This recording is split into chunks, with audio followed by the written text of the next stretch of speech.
ஏய், என்ன இங்கே உட்கார்ந்திருக்க? எந்திரி, எந்திரிச்சு மாப்பிள்ளை பக்கத்துல போய் உட்காரு.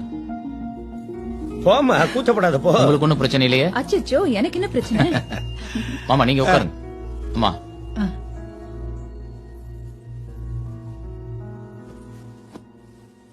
முதல்ல எல்லாரும் என்னை மன்னிக்கணும்.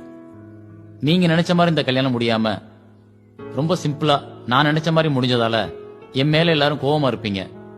உங்க பிளான் பிரகாரம் இந்த கல்யாணம் முடிஞ்சிருந்தா நீங்க போட்ட பட்ஜெட் படி 35 லட்சம் ரூபாய் இந்த கல்யாணத்துக்கு செலவாகி இருக்கும்.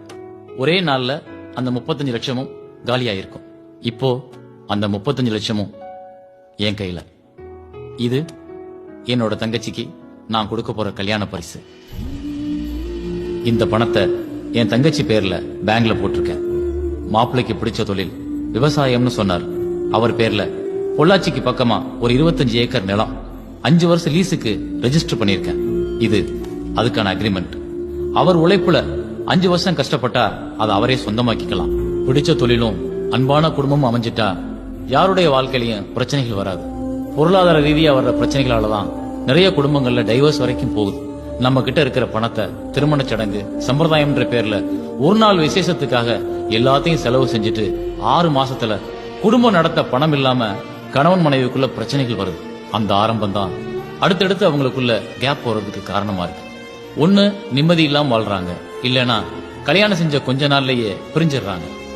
இது போல எந்த காரணங்களுக்காகவும் என்னோட தங்கச்சி வாழ்க்கை அப்படியெல்லாம் ஆகிடக்கூடாதுன்ற ஒரு நல்ல எண்ணத்துலதான் நான் எல்லா செலவுகளையும் குறைக்கிறதுக்காக இப்படி நடந்துகிட்டேன்.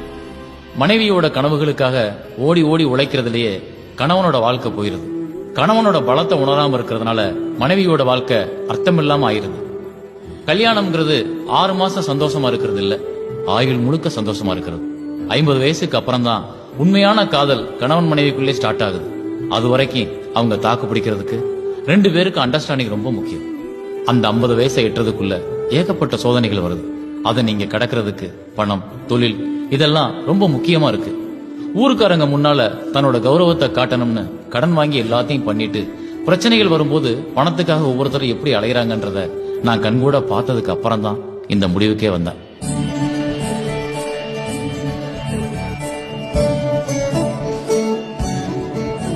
கணவன் எல்லாம் செஞ்சிருவான்னு நினைக்காம அவனோட வருமானத்தை வச்சுக்கிட்டு என்ன செய்ய முடியும்னு தெரிஞ்சு தேவைகளுக்கு ஏற்ப திட்டமிடுற மனைவியா நீ இருக்கணும்.